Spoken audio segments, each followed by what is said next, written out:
Here from GMT Pointing Specialist Limited. Right, these chimneys were originally built in 1886 when the house was built. Unfortunately, the chimneys were in that bad a condition they had to be taken down. So the brickies have used 90% of the original bricks, and then I've come along and repointed it in lime mortar so it looks original. So this is the day after. As you can see, it's not dried out or anything because I've had Hessian sacking on.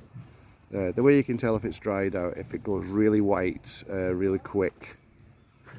So you want to keep it damp like this. So I've took the Hessian sacking off this morning.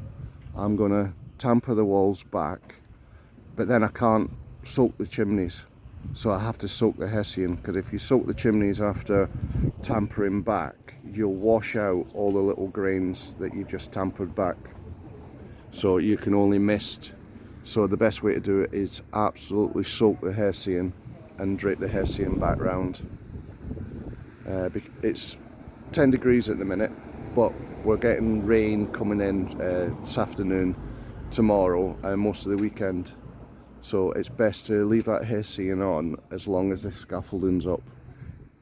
Even if they take it down, you can leave the Hessian up until the roofers have been, and the roofers will remove the Hessian for you.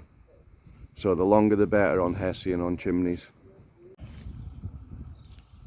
Right, that's a Hessian on.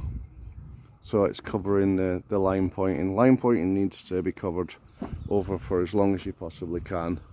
Minimum 3 or 4 days. In the summer when it's warm, you know, you really need to be leaving it on longer and soaking it every day.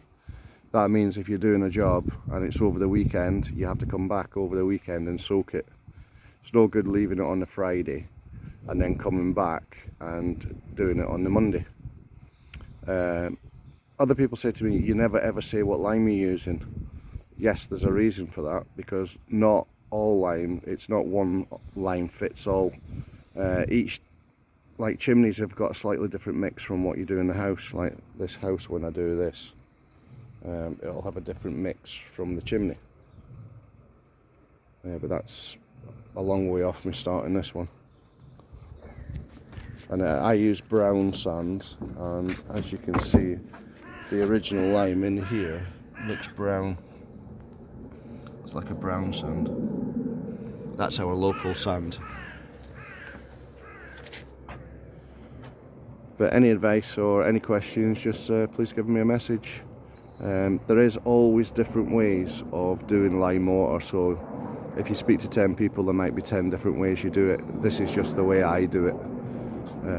I'm not saying you have to do it my way, but this is the way I've done it for 25 years. So any questions, just give me a message.